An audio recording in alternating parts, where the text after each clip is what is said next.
யுத்தம் எங்க நடக்கணும் என்று அந்த வசனம் சொல்லுது. திருப்பி விட்ட இடத்துல திருப்பி வாசிங்க, தொடர்ந்து வாசிங்க. நெடுநாள் பாழாய் கிடந்து பிற்பாடு ஜாதிகளிலிருந்து கொண்டு வரப்பட்டவர்கள் எல்லாரும் சுகத்தோட குடியிருக்கும் இஸ்ரவேலின் மலைகளுக்கு விரோதமாய் வருவார். அடுத்து நடக்க போற சம்பவம் நம்ம காலத்துல இது நடக்கும். ஃபர்ஸ்ட் நீங்க பார்த்த யுத்தம் நம்ம தாத்தாக்கள் காலத்துல நடந்துச்சு. இதுக்கு முன்னாடி எருசலேமுக்கான யுத்தம் நம்ம அப்பாக்கள் காலத்துல நடந்துச்சு. இப்போ நீங்க வாசிக்கிற வசனம் நம்ம காலத்துல இப்ப நடக்கும். இஸ்ரவேலுடைய மலைக்காக ஆரம்பிக்கப்பட்ட யுத்தம். எந்த மலைக்காக அப்படின்னு கேட்டீங்கன்னா, இது வரைக்கும் பாத்தீங்களா, இதுக்கு பேரு டெம்பிள் மவுண்ட் அப்படின்னு பேர். இதுக்கு பேர் என்னது? டெம்பிள் மவுண்ட், அதாவது தேவாலய மலை அப்படின்னு பேர். அதாவது தேவாலய மலை அப்படின்னு பேர். கடந்த 2023 அக்டோபர் மாசம் 7ஆம் தேதி ஹமாஸ் இந்த யுத்தத்தை ஆரம்பிச்சாங்க. எதுக்காக ஆரம்பிச்சாங்கன்னா, இந்த மலை எங்களுக்கு வேணும் அப்படின்னு அவங்க கேக்குறாங்க. எதுக்காக இந்த மலை எங்களுக்கு வேணும்னு அவங்க கேக்குறாங்கன்னா, அங்க ஒரு வழிபாட்டு தலம் இருக்கு. அது அவங்களுடைய வழிபாட்டு தலம். ஏறக்குறைய 1000 வருஷமா அங்க இருக்கு. கிபி 1000த்துல அது கட்டப்பட்டது. ஒரு 1000 வருஷமா அது அங்க இருக்கு. சோ இப்ப அவங்க என்ன சொல்றாங்கன்னா, உலகத்துல உள்ள எங்களுக்கு மிக முக்கியமான 10 இடங்கள்ல இது ஒரு மிக முக்கியமான புனித இடம். சோ இந்த மலை எங்களுக்கு தான் வேணும், இதை நாங்க தரமாட்டோம் அப்படின்னு அவங்க சொல்றாங்க. ஆனா 1967ல முழு எருசலேமும் யூதங்கிட்ட வந்துருச்சு. ஆனாலும் யூதன் என்ன பண்றான்னா, இந்த இடத்தை பத்திரமா பாதுகாத்துக்கிட்டு இருக்கான். ஏன்னா ஊர்ல ஒரு சட்டம் இருக்கு, மத்த எந்த வழிபாட்டு தலத்தையும் இடிக்க கூடாதுன்னு ஒரு சட்டம் இருக்கு. 1968ல அதை போட்டாங்க. இருக்கு, இன்னும் அந்த சட்டம் இருக்கு, அப்படியே இருக்கு. சோ அதனால இதை பத்திரமா வச்சிருக்கோம். இப்ப அவங்க என்ன சொல்றாங்க, இல்ல எங்களுக்கு இந்த இடம் வேணும், இந்த மலை மட்டும் எங்கிட்ட கொடுத்துருங்க அப்படின்னு சொல்லிட்டு, அதுக்கு அவங்க ஒண்ணு சொல்றாங்க, எருசலேமை 2ஆ பிரிங்க, பாதி எங்கிட்ட கொடுங்க, பாதி இஸ்ரவேல்கிட்ட கொடுங்க. புது சிட்டி, நியூ சிட்டியை இஸ்ரவேலுக்கும், இந்த இடத்தை எங்களுக்கு கொடுத்துருங்க, ஓல்டு சிட்டி இதை எங்ககிட்ட கொடுத்துருங்க அப்படின்னு கேக்குறாங்க. யூத என்ன சொல்றாங்க, 1000 வருஷமா இது உங்க வழிபாட்டு தலம் இருக்கு, ஆனா எங்களுடையதான தேவாலயம் இதே இடத்துல இருந்துச்சு. எப்ப இருந்துச்சு? 2000 வருஷத்துக்கு முன்னாடி ஒண்ணு இருந்துச்சு, அதுக்கு முன்னாடி ஒண்ணு இருந்துச்சு. மொத்தம் 2 தேவாலயம் இருந்துச்சு, 2ம் இங்கதான் இருந்துச்சு. இதுலயே இன்னொன்னு இருக்கு, எங்களுக்கு இன்னொரு தேவாலயம் வரும், 3வது தேவாலயம் வரும், அது இங்க வரும் எங்க பைபிள்ல இருக்கு. இதுவரைக்கும் எங்க பைபிள்ல சொன்னதெல்லாம் நடந்துச்சுன்னா 3வது தேவாலயமும் வரும், அதனால இந்த இடத்தை நான் தரமாட்டேன்னு அவன் சொல்றான். சரி, இந்த இடம் யாருக்கு சொந்தம்? இது உண்மையிலேயே இந்த இடத்துல தேவாலயம் இருந்துச்சா அப்படிங்கறத நீங்க கொஞ்சம் பாக்கணும். இப்ப நம்ம பார்த்துட்டு முடிக்க போகிறோம். வாசிங்க 2 நாளாகமத்தின் புஸ்தகம் 3ஆம் அதிகாரம் 1வது வசனம் வாசி. 2 நாளாகமம் 3:1 வாசி. பின்பு சாலமோன் எருசலேமிலே தன் தகப்பனாகிய தாவீதுக்கு காண்பிக்கப்பட்ட மோரியா என்னும் மலையில். எந்த மலையில? மோரியா மலையில. உங்களுக்கு என்ன ஞாபகத்துக்கு வருது? ஈசாக்கை பலி கொடுக்கும்படி ஆபிரகாம் கூட்டிட்டு போனார் இல்லையா, அந்த மலை. அதுலயும் பர்டிகுலர் ஒரு வார்த்தை இருக்கு பாருங்க. ஆதியாகமம் 22 3வது வசனம் வாசி.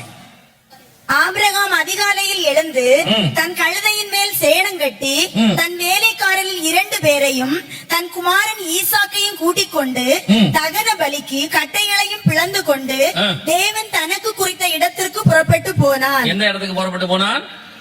குறித்த இடம். எந்த இடம்? 2வது வசனம் வாசி. அப்பொழுது அவர், உன் புத்திரனும் உன் ஏக சுதனும் உன் நேசகுமாரனுமாகிய ஈசாக்கை நீ இப்பொழுது அழைத்து கொண்டு மோரியா தேசத்துக்கு போய் அங்கே நான் உனக்கு குறிக்கும் மலைகள் ஒன்றின் மேல் அவனை தகன பலியாக பலியிடு என்றார். ஈசாக்குக்கு ஃபர்ஸ்ட் கர்த்தர் குறிச்சு கொடுத்த இடம், அதே இடத்துலதான் தாவீது சாலமோனுக்கு குறிச்சு கொடுத்த இடம், அதே இடத்துலதான் தேவாலயம் கட்டப்பட்டது. அதுதான் இந்த இடத்துல இருந்துச்சு. இந்த முதல் தேவாலயம் இடிக்கப்பட்டது நேபுகாத்நேச்சாரால. 70 வருஷம் கழிச்சு செருபாபேல் மூலமாக 2வது தேவாலயம் கர்த்தர் கட்டினார். அதை கிபி 70ல தீத்துராயன் இடிச்சிட்டாரு. அதற்கு பிறகு ஏறக்குறைய 1000 வருஷம் இங்க எந்த வழிபாட்டு தலமும் இல்லை. 1000வது வருஷத்துலதான் இந்த வழிபாட்டு தலம் கட்டப்பட்டது. இப்போ யூதனுக்கு இன்னொரு தேவாலயம் வரும் என்று வேதம் சொல்லுகிறது. அந்த வசனத்தை 2 நீங்க வாசிங்க.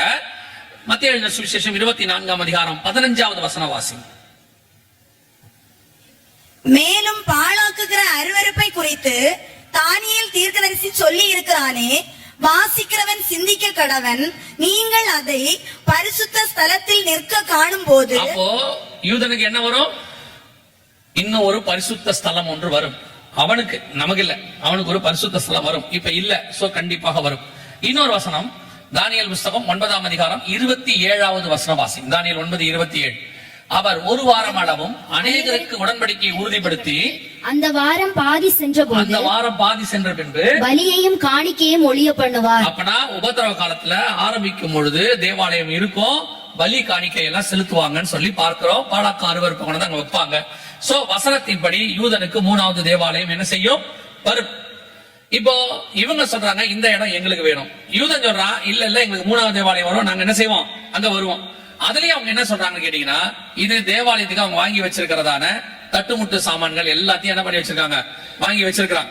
எல்லாமே ரெடியாக இருக்கு. இது வந்து தேர்ட் டெம்பிளுடைய மாடல், எப்படி ஆலயம் வரப்போகுதுன்றது. இது ஆலயத்துக்கான தட்டுமுட்டு சாமான்கள் இங்க இருக்கு பாருங்க, எல்லாம் ரெடி. இது மட்டும் இல்ல, ஆரோனின் வம்சம் சாதோக்கின் புத்திரர் ரெடியா இருக்கிறாங்க.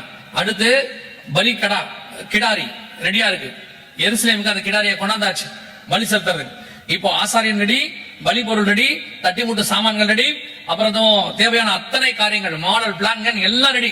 எல்லாத்தையும் ரெடி பண்ணி கொண்டாந்து யூதன் இப்ப என்ன பண்றான்னு கேட்டீங்கன்னா, தேவாலயம் போகும் வழின்னு போர்டு வைக்க ஆரம்பிச்சிட்டான். எல்லா இடத்துலயும் ஒவ்வொரு இடமா போய் தேவாலயத்துக்கு போகும் வழி அப்படின்னு அவங்க வைக்க ஆரம்பிச்சிட்டாங்க. சரி, இப்ப என்ன நடக்க போகுது உங்களுக்கு சொல்லிட்டு முடிக்கிறேன், நல்லா கவனிங்க. இது பைபிள்ல உள்ள தீர்க்க தரிசனத்தை நான் உங்களுக்கு சொல்லுகிறேன். இதுக்கும் நமக்கும் எந்த சம்பந்தம் இல்ல, நமக்கு வேற வேலை இருக்குது. இது யூதர்கள் மத்தியில் நடக்கிறத மட்டும் சொல்றோம். இப்ப இந்த வழிபாட்டு தலம் இருக்கு இல்லையா, இந்த மலைக்கான யுத்தம் ஆரம்பிச்சு 2 வருஷம் ஆச்சு. முதல் உலக யுத்தம் ஆரம்பிச்சு 4 வருஷம் நடந்துச்சு. 2ஆம் உலக யுத்தம் 8 வருஷம் நடந்துச்சு. இப்ப 3ஆம் உலக யுத்தம் இதுக்கான ஸ்டார்டிங் பாயிண்ட் ஆரம்பிச்சிருச்சு. 2 வருஷமா நடந்துகிட்டு இருக்குது இந்த யுத்தம். இந்த யுத்தம் இன்னும் ட்ரிகர் ஆகும். இப்பவும் அடுத்த லெவலுக்கு போகுது. இப்போ இவங்க ஏதோ ஹமாஸ் ஒப்பந்தம் போட்டாங்கன்னா சொன்னாங்க, எதுவும் இல்ல. இஸ்ரேலுக்கு விரோதமாக இப்ப எல்லாரும் கூடக்குள்ள தொடங்கிட்டாங்க. ஈரான் அடிக்க ரெடி ஆயிருச்சு. சோ இது என்ன நடக்கும்னு கேட்டீங்கன்னா, இந்த யுத்தம் உச்சத்துக்கு போகும். உங்களுக்கும் எனக்கு எது அடையாளம் அப்படின்னு கேட்டீங்கன்னா, இந்த வழிபாட்டு தலம் இருக்கிற இந்த இடம் பாத்தீங்களா, இது முழுக்க யூதங்கிட்ட போகும். நல்லா கவனிங்க, இது முழுக்க யார்கிட்ட போகும்? யூதங்கிட்ட போயிடும். யூதங்கிட்ட போறது மட்டுமல்ல, இந்த இடத்தில் யூதர்கள் ஒரு பலிபீடம் கட்டுறதுக்காக ரெடி ஆவாங்க. பலிபீடம் கட்ட ரெடி ஆவாங்கன்னு கேட்டீங்கன்னா, பலிபீடம் கட்டி வச்சிருக்காங்க, அதை கொண்டு வந்து இந்த இடத்துல வைக்கணும். சோ அதுக்கு இவங்களுக்கு இந்த இடம் வேணும். அப்ப இந்த இடத்துல இருக்க அந்த வழிபாட்டு தலத்தை அவங்க ரிமூவ் பண்ணுவாங்க, அல்லது இயற்கையா விழும். இயற்கையா எப்படிங்க விழும் அப்படின்னு கேட்டீங்கன்னா, அதே எசேக்கியேல் 38:19 வசனம் சொல்லுது, அந்நாளிலே இஸ்ரவேல் தேசத்துல என்ன இருக்குது? பெரிய அதிர்ச்சி உண்டாகி. அந்நாளிலே இஸ்ரவேல் தேசத்துல பெரிய அதிர்ச்சி உண்டாகும். பெரிய அதிர்ச்சினா மெகா குவேக் இங்கிலீஷ்ல. அப்படின்னா என்ன அர்த்தம்னா, குறைஞ்சபட்சம் 6 புள்ளிக்கு மேல ஒரு பெரிய பூகம்பம் ஒண்ணு, பூமி அதிர்ச்சி ஒண்ணு இங்க வரும். அந்த பூமி அதிர்ச்சியில இது விழுவதற்கு வாய்ப்பு இருக்கு. இல்ல யுத்தத்துல இதை தள்ளுவதற்கு ஏதோ ஒண்ணு செஞ்சு இதை எடுத்துருவாங்க. இதுதான் உங்களுக்கு எனக்கு அடையாளம். இந்த காரியம் நடந்த உடனே அவங்க அங்க பலிபீடத்தை கொண்டு வருவாங்க, பலி செலுத்த ஆரம்பிப்பாங்க. சோ 3வது தேவாலயத்துக்கான எல்லா காரியமும் வேதம் சொன்னபடி இப்ப ரெடியா இருக்கு. பலி பொருள் ரெடியா இருக்கு, பலி பீடம் ரெடியா இருக்கு, பலி செலுத்துவதற்கு ஆசாரியன் ரெடியா இருக்கிறான்.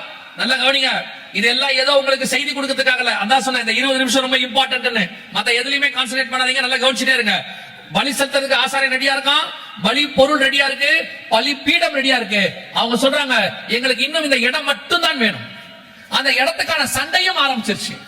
யுத்தம் ஆரம்பிச்சு 2 வருஷம் ஆயிடுச்சு. இந்த வருகிற வருஷத்துல அது பூகம்பமாக மிகப்பெரிய அளவிலே போகும். அப்ப நீங்கள் இந்த வழிபாட்டு தலம் அங்க இல்லாமல் போகிறதையோ அல்லது யூதன் ஒரு பலிபீடம் கட்டுகிறதையோ நீங்கள் பார்ப்பீர்களானால், அதுதான் உங்களுக்கும் எனக்குமான கடைசி நிமிஷம் அடையாளம் அர்த்தம். அதுக்கப்புறம் எப்ப வேணாலும், அதுக்கப்புறம் எந்த செகண்ட் வேணாலும் வருகை வரும். எப்படி எதை வச்சு நீங்க சொல்றீங்க அப்படின்னா, 2 வசனத்தை இப்ப நீங்க வாசிக்க போறீங்க, நம்ம முடிக்க போகிறோம். முதல் வசனம் வாசிங்க, லூக்கா 21:24 வாசிங்க. லூக்கா 21:24 வாசிங்க. பட்டய கருக்கினாலே விழுவார்கள், சகல புறஜாதிகளுக்குள்ளும் சிறைப்பட்டு போவார்கள். புறஜாதியாரின் காலம் நிறைவேறும் வரை, புறஜாதியாரின் காலம் நிறைவேறும் வரை எருசலேம் புறஜாதியாரால் மிதிக்கப்படும். எருசலேம் புறஜாதியாரால் மிதிக்கப்படும். அர்த்தம் என்னன்னா, இந்த இடம் முழுக்க எல்லாம் சொல்றீங்கன்னா, அதே லூக்கா 21:28 வாசிங்க. 21:28. இவைகள் சம்பவிக்க தொடங்கும் போது, தொடங்கி 2 வருஷம் ஆயிடுச்சு.